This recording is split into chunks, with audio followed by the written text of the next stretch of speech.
Wow. What a story, dude. What a story. Resumed overview of my dating history. Hello, True. Thank you for your channel and the work you do on it. I hope the youngsters pay attention to the experiences of the Brotherhood and make wiser choices than many of us at an earlier point in their lives.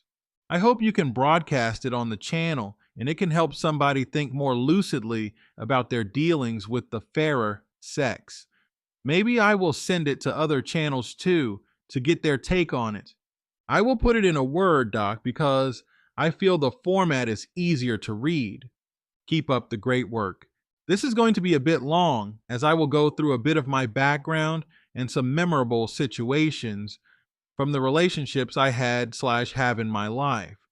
Feel free to skip whatever parts you feel like or divide it into parts or whatever.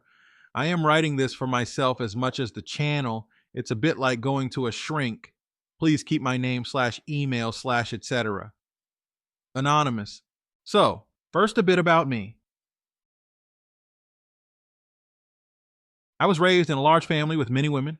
From my maternal side, I have 7 aunts and 2 uncles. From the paternal side, I have 12 aunts and 2 uncles. My cousins are overwhelmingly female as well. Yes, my grandparents were prolific. All 4 of my uncles were crapheads, alcoholics who couldn't hold down jobs and did as well as you might expect of people like that. One even died of alcohol induced diabetes after losing his limbs, and even then did not stop drinking. My dad was a bit better, as he was not as into the bottle and is a hard worker, but terrible with finances, which caused my parents' divorce when I was 7. My mom moved me and my newborn baby brother back to our home country. We had moved to the US when I was 2, where the extended family lived. The more I think about it, maybe growing up on such an overwhelmingly female environment screwed them somehow. My aunts overwhelmingly married crapheads too, save for 3 or 4. All the others, all 15, 16 of them, went through multiple marriages or ended up being single moms. Or so I thought, right? Never would I dream of blaming them for the failures. I was raised being told that women desired a knight in shining armor, a cultured, well mannered, intelligent, respectful, and caring man. I was told to never take advantage of women and basically wait until they made the first move on any dating matters. Looks and money mattered nothing. What women really wanted was smarts and personality. You can imagine how well that programming served me with the ladies later on. For all their faults, my uncles and later stepdad were very red pilled. They tried to tell us youngsters what women were really about, but the rest of their lives and attitudes were so repulsive to me that this wisdom got filed on the things these crapheads say, files in my head. I am bit tall, 6'3", and that is very tall in my home country. I am not bad looking, was bilingual, and had access to American clothes and gadgets. I also did well in school, despite being lazy and putting very little to no effort into it. This made me sort of a chick magnet, which I didn't realize, and would learn only many years later that my savvier friends took advantage of that. Throughout my early teens, I suffered from various bouts of severe one-itis. I would pick a girl to be the love of my life. I would treat them like my woman elders had taught me and never made a move. They would get bored and move on, and I would suffer. By 13, 14, I started rebelling a bit and started going out and drinking. Not uncommon where I live. Had my first kiss at 15 by a 17-year-old hottie that was impressed by my English speaking, CD player that wouldn't skip if you looked at it, and classic rock CD collection which I would carry in my backpack around the party streets of my town. Needless to say, I blew it by thinking she was interested in intellectual stimulation and talking her panties back on. Meanwhile, my friends were hooking up with multiple girls, sometimes 2 at once. Girls that approached me early in the night, but would always end the night with one of my friends, and I alone. I just remained resolute that I was being a gentleman, and the right girl would value that in me.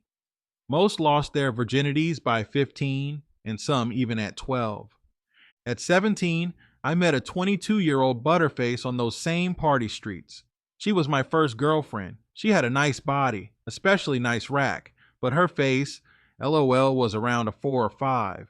We hooked up after she straight told me she was tired of talking to me and just wanted to make out.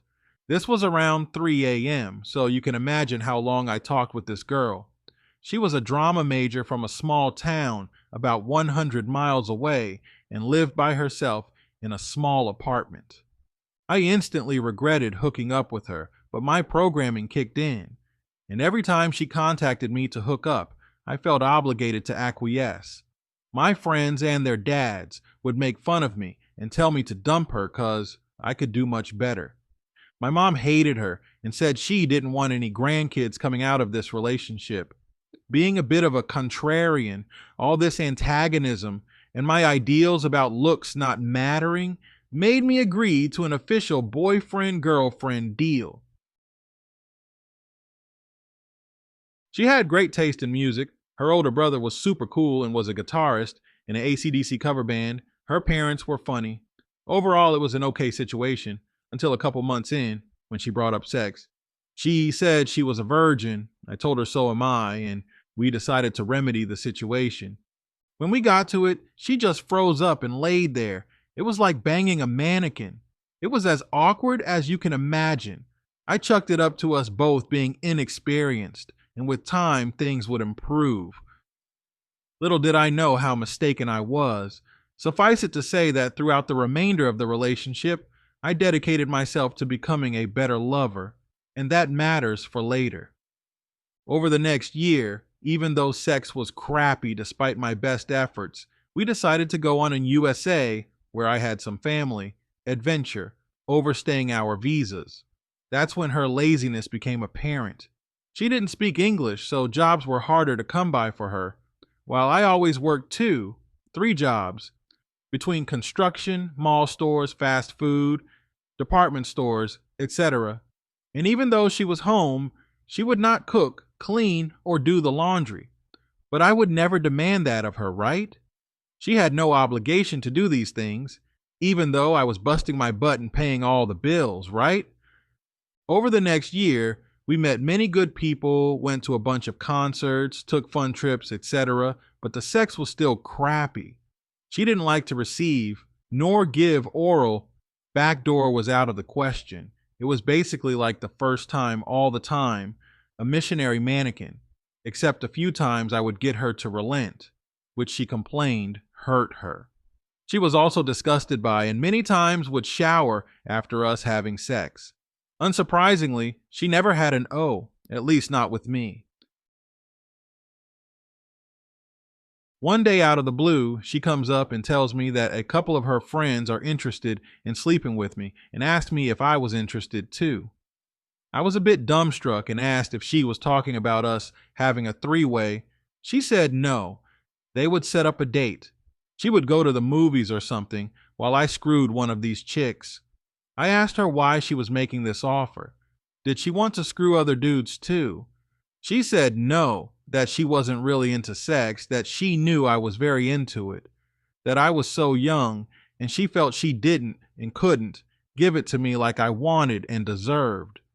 I assured her I was fine, even though I really wasn't, and told her I was only interested if she participated, and the matter was dropped.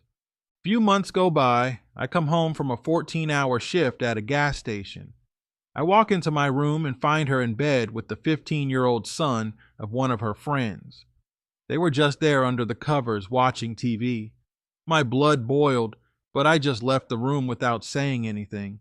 She didn't come after me. I was fed up with this point. She was lazy, a crappy lay, ugly, and my family hated her.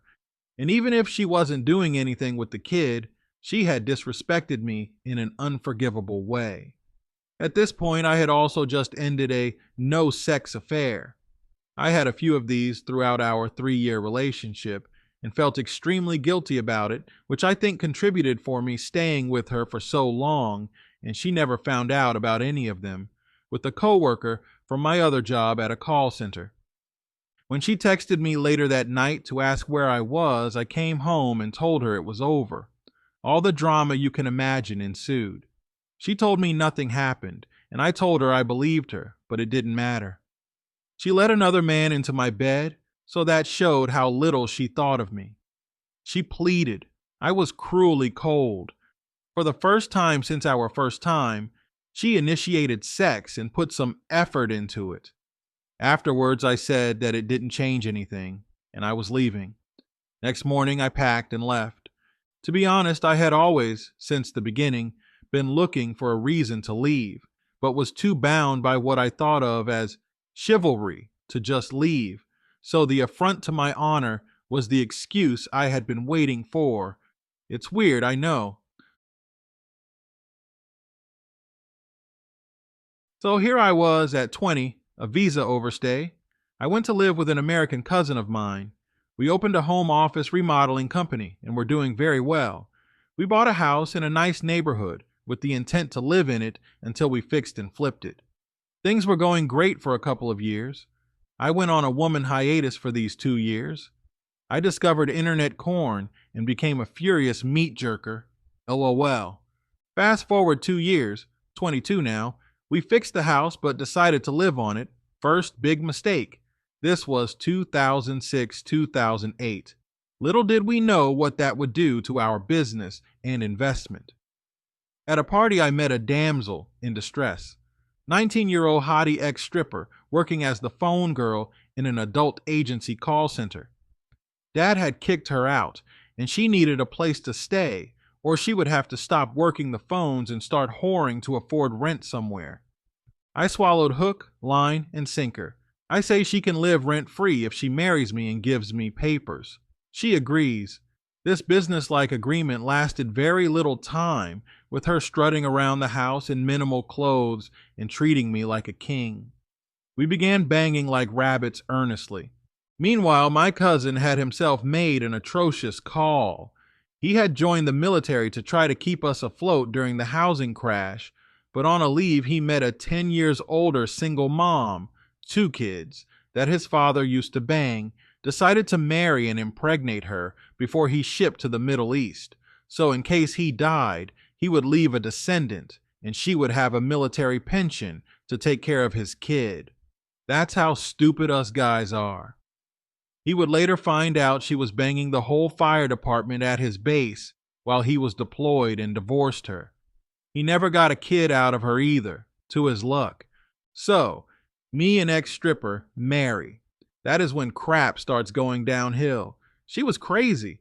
One moment I was the love of her life, the next I was just a safe harbor and the best everyday D she had ever had, but not the only D she needed. She would disappear for days. Would say she didn't care if I banged other chicks, only to cause scenes and break crap around the house when she found out I was sleeping with some of her friends. She would hold my immigration situation over my head. This went on for around 2 years, a bunch crazy good times with her and her friends, and a lot of hellish times with her bipolar, manipulative, selfish, slutty, and greedy self. To make things worse, I was completely broken through this time. The housing crash had dried up our business. Our house was worth 25% of what we owed on it, and the interest rates on our variable rates, loans, had skyrocketed. She was paying most of the bills, undoubtedly by escorting on the Caribbean vacations her boyfriend at the time would take her on. It was not all bad, like I said. I had a lot fun. It was at this time that I also realized I was good in bed. Those years dedicating myself to try to please a frigid woman had given me skills. All the girls I have been with since had nothing but good things to say, and most that had a chance became repeat customers. This was a very important thing for me, as in the past I thought I was crap in the sack, as I was incapable of pleasing my woman for years. But overall, my life had spiraled out of control. Money dried up, my cousin, with his crap marriage stop contributing to the loans. My working wife was as crazy as ever, and even though she brought money home, it was not guaranteed she would choose to pay bills or blow $500 on a meal. or 900 on a freaking wig she never needed. LOL, we missed mortgage payments once because of this. We hadn't even started the immigration process due to lack of money for the fees and the instability of the situation. Then one day I decided to say, screw it. I don't belong here as an illegal asshole. I'm going back to my country. I was 25. My blue-pilled self still offered Crazy Girl to move with me to my home country, where she wouldn't have to escort and wouldn't have power over me because of immigration status. I stupidly offered the 3-0 for a housewife position. She went ballistic, said she was not going, and neither was I.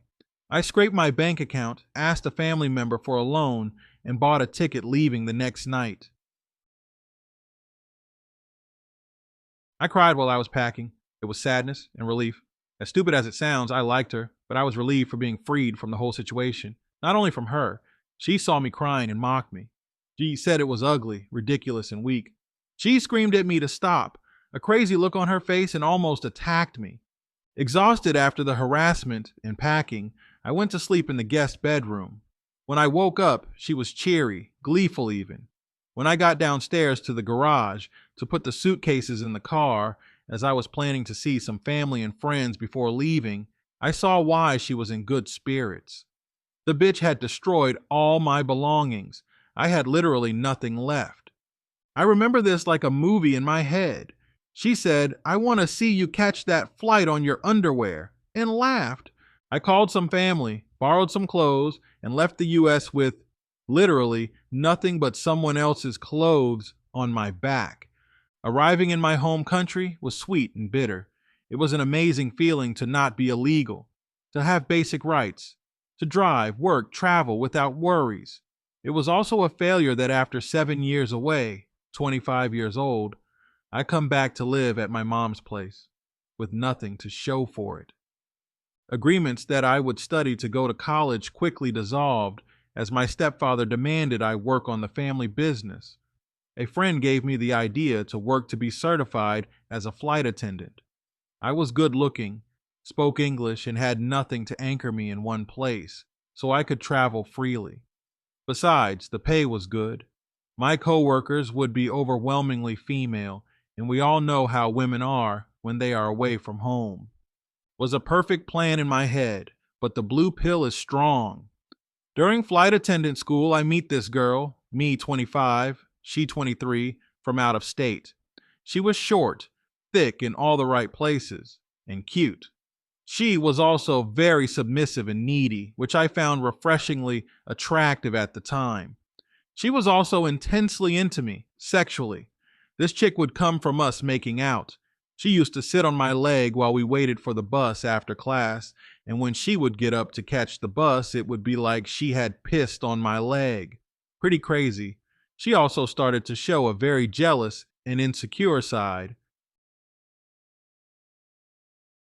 After we became certified flight attendants, we went to her home state, where most airlines are based out of, to try to start our career. That's when things began to sour. We stayed at her grandma's, but she unbelievably made her grandma move rooms so we could stay in a room together when I told her I was fine staying at the couch. Stress built up quickly with her family as our careers didn't take off as quickly as we expected. She also started talking with the family of her ex. Her first man cheated on her multiple times, even giving her an STD, boyfriend, which I didn't like, but tolerated grudgingly. While surfing the net looking for jobs, I stumbled on the profile of a friend from my high school years. He was in the tech field and living close to where I was. We get in contact and meet. He throws a party, we catch up. He says I will not be an airplane waitress, and he will get me started in finance tech app development like him. Offers me his couch to stay when I explain my living situation. I accept. Girlfriend freaks out and wants to move into my friend's couch with me. I say no, that I wouldn't ask that of him. She says if we're not living together, then we're not together. We break up. I later find out she was back with her ex in very little time and was probably cheating on me with him. I move into my friend's couch and start training in this app development business.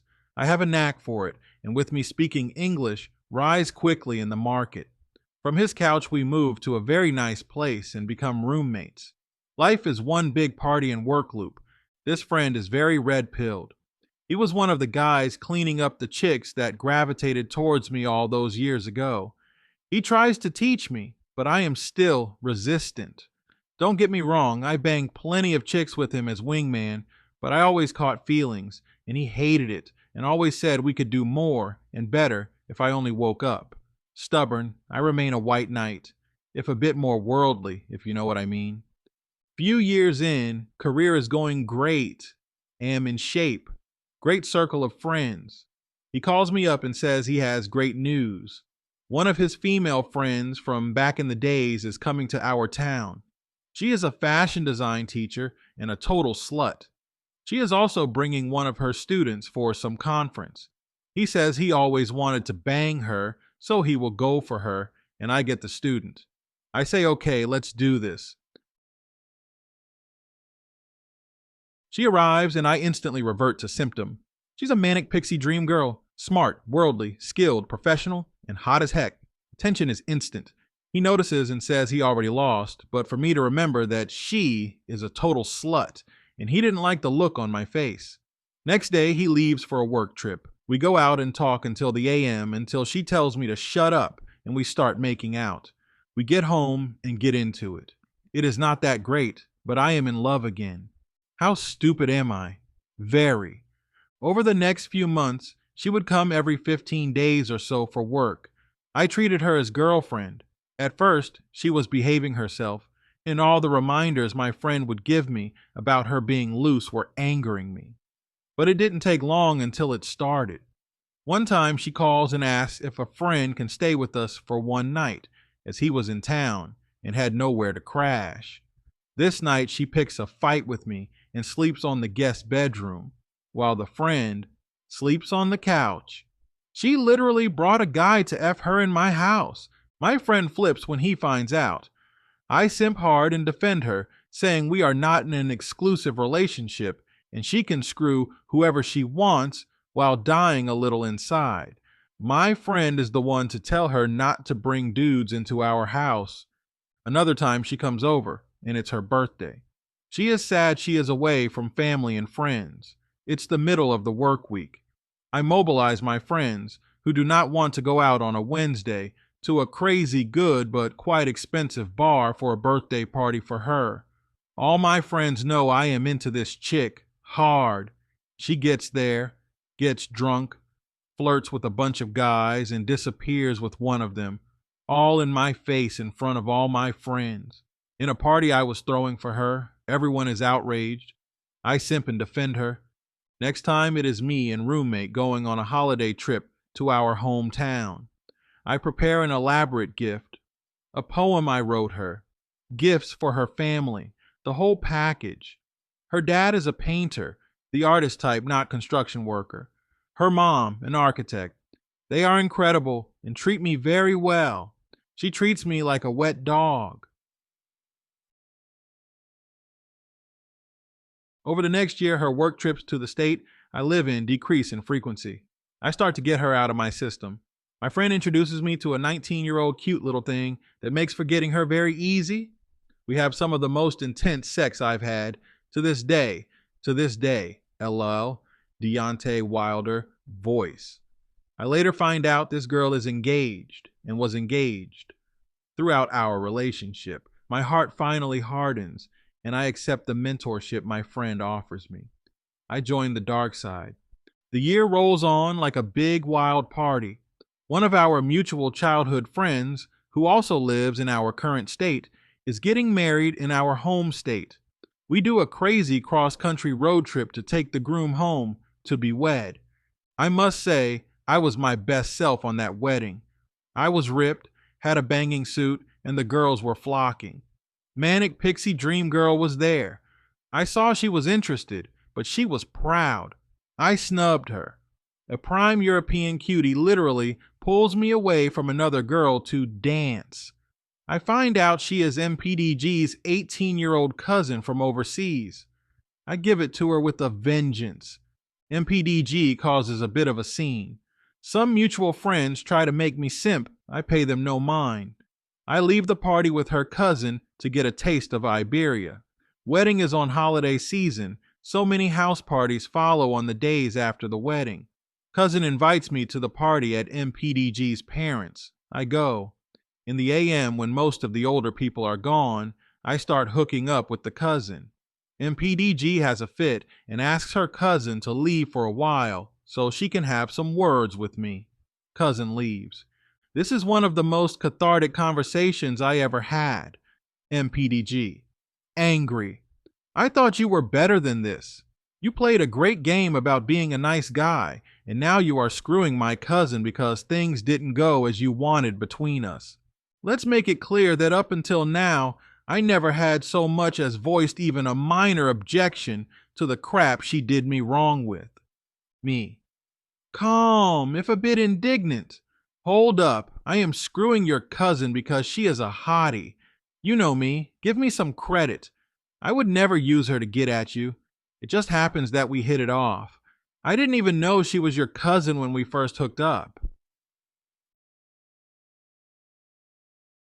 MPDG starts crying.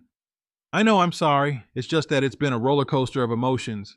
At the wedding, when I saw you guys together, I went to talk to Bob, one of our friends that was at the birthday party I threw for her at the bar, an older fatherly guy she came to admire. How I was upset, and he straight told me to my face to leave you alone, that I was a whore for what I did to you at my birthday party, and I didn't deserve you. Bob is known to get very candid with a few drinks in him. Me. Stares silently, fuming over the memories of that day. MPDG. Bawling. I am not a 304. Me. You sure act as one. MPDG. Wide-eyed. What? Me. Don't act stupid. You know it yourself. MPDG. I thought you were different. See, I never agreed to be exclusive with you. We talked about this. Me. Angry. Are you freaking kidding me? You don't have to be exclusive with me to show some respect and appreciation. Are you serious? I organize a birthday party for you. In the middle of the week, an expensive outing most people would not attend. They go because they know it is important for me and because they like you too. You knew I liked you. Everyone knew. Many times before you even told Bob you really liked me. All my friends were there. You blatantly flirted with a bunch of guys and then disappeared for hours. You humiliated me. In front of everyone. MPDG. Stops crying. I'm sorry, I have this problem when I drink. Society refuses to let me own my own body and do what I want with it. I should not be judged for sleeping with whoever I want. Me. Angrier. What the heck? Who the heck cares about society? Go screw whoever you want. Why are you now complaining about me screwing who I want? MPDG. What? Me. You are complaining about me screwing your cousin. MPDG. Me. And don't give me you were drunk bullcrap excuse. When you brought that dude to screw you in my house, you were completely sober? MPDG. You know I grew up around the guys. Why can't I act like you guys? And me. What guy you know has freaking done some crap like this? Are you dumb? How about that time I rented a car to pick you up from the airport? You told me the flight was canceled and you would only arrive next morning. Later I found out you got one of roommate's coworkers to pick you up and spent the night screwing him. MPDG. How do? Me. Roommate set you up with him to prove to me you were a slut who would sleep with anyone mildly interesting at the drop of a hat. MPDG. Ah, crap, that was a huge mistake. I regretted that day ever since. I should have never treated you like this. When I really start to like someone, I behave stupidly because I am afraid of being hurt. Me. Yeah, if that is how you act when faced with your feelings, you really have some work to do on yourself because crap like this is unforgivable. MPDG. Starts crying again. Can we work this out, please? Me. Look, I am not going to stop seeing your cousin now, and I have to go. There are only a few days left on my vacation, and I want to keep enjoying something without all this baggage. MPDG. I think I love you. Me. What? Would you say something like this? I can't answer you right now. We should talk after the holidays are over and hash things out then. This is just too much.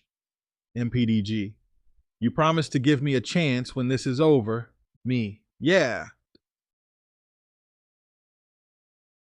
We then hugged, and I left for a hotel with her cousin.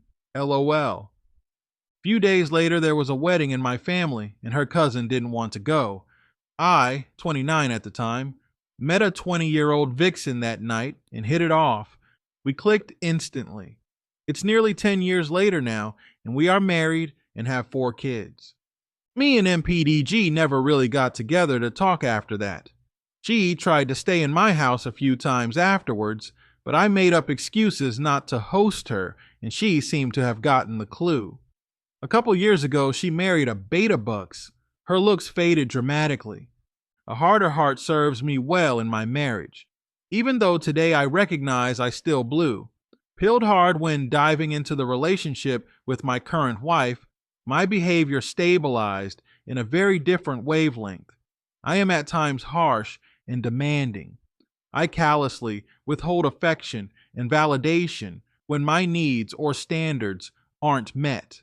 I remind her that nothing is certain or unconditional. I don't care about crocodile tears. I try to give her some of the emotional roller coaster I've come to know women need to stay invested in a relationship. These were not things that came naturally to me, and I don't really know if they are the right thing to do. But I believe we are happy in our marriage, so it seems to have worked so far. I love my wife and kids, but if this doesn't work out one day, I will never marry again. And let that be something younger guys take into consideration before marrying, even if she seems perfect at that moment in time. To wrap up, a few parting thoughts. Never make it your responsibility to satisfy a woman, in bed or otherwise. Be generous, know what you are doing, and give it an honest try, but always remember that this is a two-way street. If the other part of the equation is missing in action, you will not achieve the desired outcome, no matter how hard you try. Never confuse tears and displays of emotions with truth. Women are master manipulators. They are capable of fooling even themselves into believing their bull crap. Do not fall for it. Mentally prepare and harden yourself to ignore their theatrics and keep your focus on the issue you are discussing. Never exempt them from responsibility for their actions for whatever phony reason they drum up, many times on the spot.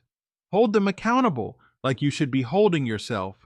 Never accept disrespect, always challenge it, hold your ground, and be ready to leave because of it. Do not be a pushover. Do not suffer indignities that you would not be okay with would they be inflicted on someone you truly love. This is a good way to frame it if you are not confident in your self-love. If you have strong simp programming, mentally live the situation as if it was some dude doing it to your mom, sister, or even her, and see how you feel about it. If it is not okay, why would you be okay with suffering it yourself? Never let her believe that she has completely conquered you. Do not let her believe you only have eyes for her. Let her know, depending on the case subtly and or gently, that there are plenty of fish in the sea and that you are not afraid of just being alone either. The minute they take you for granted is the minute they will start searching for your replacement. You must play their crappy emotional games every now and then. Have your own sometimes unreasonable demands. They need to cry and bounce back. They need to feel defeated by you. They need make-up sex. The motions are tiring. Sometimes you must be a bit cruel. Always remember too, harden yourself at least a bit. If you don't, you become boring. They hate boring. God knows I know this. If you are in it for the long run, be prepared to do this until you both are old. In the words of the immortal and great Patrice, the ideal relationship is when the woman really loves you, but you only like her, or something like it. This is gospel truth. Never like her more than she likes you. It is a downward spiral from there. You may think this is general and generic advice. You are not wrong. Exceptions do exist, but never bend yourself over trying to believe you and she are the unicorns. You most probably aren't, and neither is she. You are a chump, and she will chew you up and spit you out. Stay humble. Neither one of you are that special. Just 2 out of 7 billion. So that is part of my experience. Hope it is of some use to the community. Sorry for how long this turned out to be, and if at times it was too much information. If you want clarifications or more details in any situation, just hit me up and I will do my best to answer. I just really needed to write this out and share it with someone anonymously to get it off my chest.